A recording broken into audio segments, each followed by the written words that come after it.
being a mother, parang nasasaktan ako dun sa bata na okay, iyak siya ng iyak sa akin, niyakap ko siya. Sabi ko, "Don't worry," sabi ko, "magiging okay din yan mamaya." Alam niyo ba, na before ako umalis, niyakap ako nung dalawang bata, tapos sinabihan ako nung panganay na Rona, "I love you so much." Hello guys! Good morning! Kamusta po kayong lahat, may angel? So yun guys, alam nyo ba kahapon po, isang trabaho lang po talaga ako dapat kasi wala akong schedule dun sa client ko.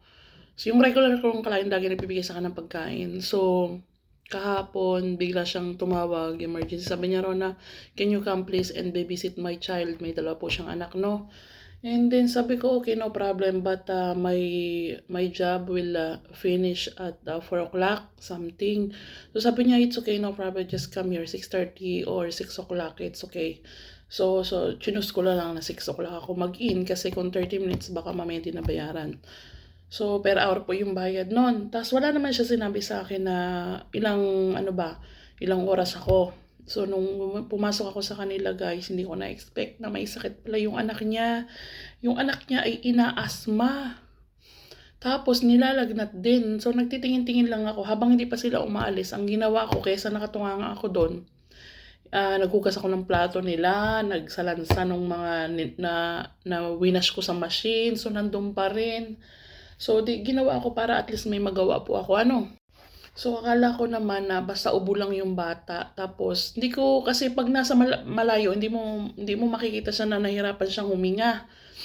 So nung palakad na si ma'am, sabi ko, "Ma'am, what happened to your son?" Sabi niya, "He have a slightly fever but it's like a normal." And then sabi niya sa akin na inuubo siya ng kaunti.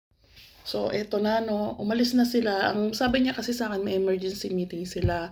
So, hindi ako naniniwala kasi sabi ko baka may party na naman 'to kasi sila amo bata pa. So, mahilig sila mag-party-party ng asawa niya or yung mga kaibigan niya, which is okay lang sa akin kasi nga binabayaran nila yung oras ko. Pero alam niyo ba guys na sabi niya sa akin, "Rona, can you check always the temperature of my son?" And then nung nalaman ko lang na nahihirapan siyang huminga nung magkatabi na kami dun sa salas, pinapakinggan ko siya, sabi ko, "Are you okay?" Alam mo yung inaasma guys na sabi ko mas pinili pa nila amo na lumakad dun sa parte, sa awan ko anong meeting niya na nilalagnat yung anak, tapos nahihirapan siya talagang huminga. Sabi ko, "Hala, anuin ko dito?" Tas alam niyo yung Ventolin, yung pang sa asthma, yung 4 times mo siyang i-spray tapos inhale, exhale siya ng 10 times tapos spray ulit. So sabi ko, "Ma'am, okay, I will update you what happening." Sabi ko, "Kung anong mangyayari, i-message lang kita." Or kasi ganoon ako pag nagbi-visit guys, mini-message ko siya na ganito yung temperature or tapos sinesendan ko siya ng picture pag pinapakain ko tapos kung anong oras ko pinainom ng gamot. So okay pa naman siya, naglalaro. Yung isang anak niya ay pinayagan niyang gumala. So inaalala ko, sabi ko, bakit niya pinayagang umalis yung anak niya na pumunta sa kapitbahay, baka mamaya mabundol or hindi natin alam kasi syempre ako yung nanny, 'di ba? Ako yung nagbabantay. So pinayagan niya, sige okay lang kasi inalaw niya eh. So yung bata, yung panganay, pabalik-balik lang sa bahay, may kukunin, tas balik ulit. Tas sinasabihan ko siya na, sabi ko, "Wag kang masyadong pumunta sa malayo kasi hindi kita makikita." Sabi ko sa kanya. Pero yung pinuntahan niyang kaibigan niya ay kaibigan naman ni amo. So anong nangyari, di kami lang dalawa ng bunso niyang anak na may asthma. Tapos pag-check ko, 38 na. May message ko si ma'am, sabi ko, "Ma'am, sabi ko, he have a slightly fever, 38." 38 kasi medyo okay pa yun, pero fever na yun, pero hindi man mataas. Depende daw kasi sabi ng doktor, depende daw yun sa ng response ng katawan ng bata, kung matamlay or kung naglalaro, which is kaya daw yun. So sabi ko 38, pero okay pa naman siya, naglalaro siya ng mga video games sa cellphone niya. Sa bang tawag dun? Basta may hawak siyang parang ganyan na malapad. Tapos, nung nag-38.1 na, message ko lang, "Sige ma'am, I want to give him a medicine. What do you think?" Tapos sabi niya sa akin, "Sige Ron, nabigyan mo siya ng gamot." So, parang pinainom ko Panadol na 10 ml siya. Tapos, nahihirapan siyang huminga guys. Nahihirapan sa akin, "Ma'am, I think," sabi ko, na sabi ko, sinabi ko sa kanya, situation kasi ng anak mo parang sa situation ng bunso ko na medyo mahinang respiratory niya, madali siyang ubuin, madaling magkasakit, madaling mahawa sa lahat. Tapos, namumula-mula yung mga balat ng bata. Sabi ko, parang may allergy siya. Sabi nga nung nanay niya, may allergy daw. Tapos, guys, tumaas na yung lagnat niya. Nagsuka siya. Sumuka, guys. Sumuka. So, inalalayan ko siya. Ginaganong-ganong ko yung likod niya. Alam mo yung sumusuka siya na inaasma na nahihirapan siyang huminga. Ganon. Tapos yung, sabi ko, isinga mo yung yung sipon mo para makahinga ka ng maayos. Hindi, parang nahihirapan siyang, di ko alam kung may baraba sa ilong niya or basta dahil sa asthma lang. Alam mo yung sumusuko na siya, tapos nahihirapan pa siyang huminga. Naawa ako, sabi ko, Diyos ko, kung yung anak ko yung ganito, ay kahit siguro malayo ay uuwian ko. Alam mo yun, siguro dahil, iba din siguro talaga yung pag may mga kaya sa buhay, no? Pero kayo, na yung anak nyo na may sakit, unahin nyo pa ba yung party? Tapos akala ko meeting lang basta-basta yung inano. Tapos narinig ko na nag-send siya ng voiceover dun sa anak niya. Diyos ko, may party. Guys, may party talaga. Nasa party sila. Pero wala naman akong pakialam doon, no? Parang na-share ko lang sa inyo ba? Kasi kayo ba? Ganyan din ba yung iba yung amo?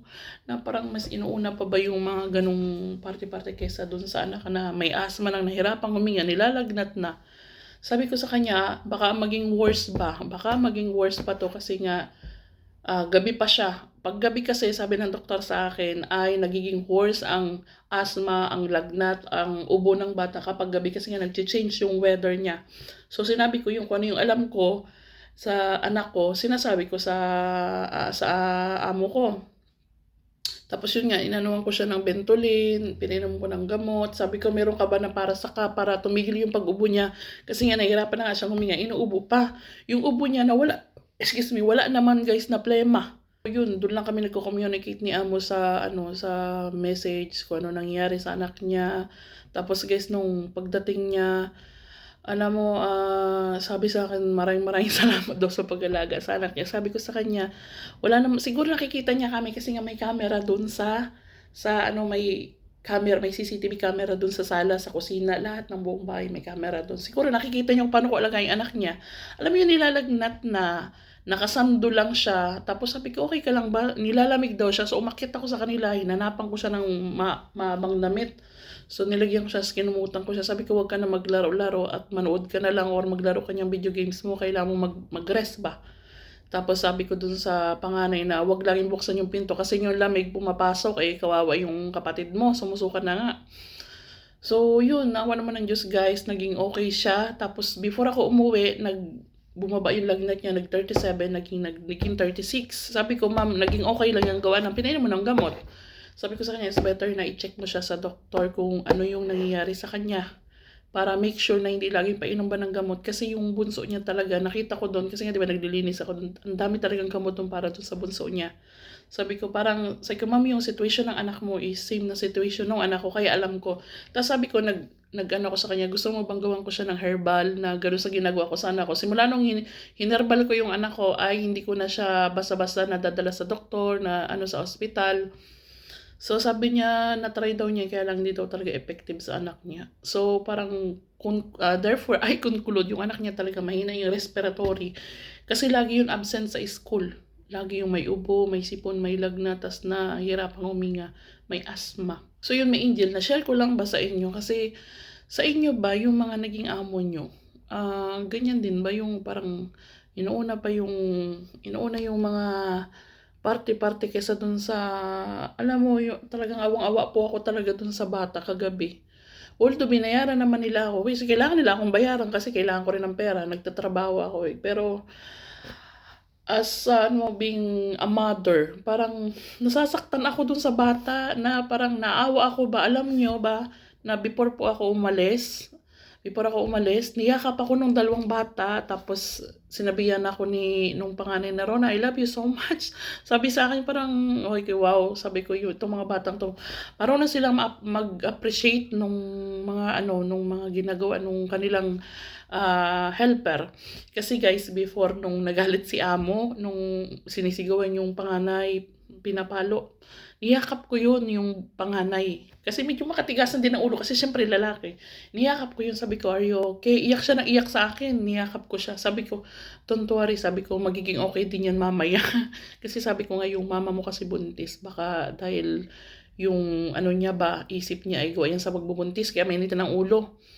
So, kaya siguro ganyan na sinasabi sa akin ni amo na, "Rona, alam mo pa na mahal ka ng mga bata. Gustong-gusto ka ng mga bata." Sinabi sa akin ni amo.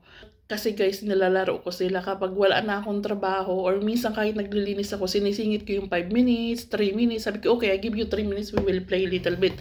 Then I need to work." Ganun. So, nakakatuwa lang kasi na-appreciate ng mga bata. Kasi kayo ba, before kayo umalis, kasi part-timer lang naman ako, before ako umalis, niyahag ako nung dalawang bata, lalo na yung panganay. Kasi siguro naiisip niya, pinapagtanggol ko siya sa nanay. Niyakap ko siya, tapos yun, siguro nakita na yung pag-aalaga na hindi na ano nila sa nanay nila. Kaya ganun kasi sa akin yung mga bata. Kaya pala sinabi sa akin ni amo na babae na, "Alam mo ba, Rona, love na love ka ng mga anak ko." So yung guys, time na sa aking work at na-share ko lang. Ay comment down below guys kung anong masasabi nyo sa nangyari sa akin kahapon. Talagang alam mo yun, parang mangilid-gilid yung luha ko kahapon kasi naawa ako na isang bata. Kasi nga 'di ba anak ko gano'n na pag inaabot siya nahirapang humiga, alam ko talaga yung pakiramdam na bilang nanay na umiiyak ako na parang ako na lang ba? 'Wag na yung anak ko na nahihirapan. Alam mo yung kung puwedeng dugtungan mo yung paghinga para maging maayos siya. Kaya lang parang although na binabayar, parang disappoint ba ako ng ano, kasi ewan ko, kayo na ang bahala mag-ano. Kayo ba ganyan din ba kayo sa amo niyo na inuuna yung mga alam niyo na, "Sige na, dito na, kasi papasok pa ako, bye."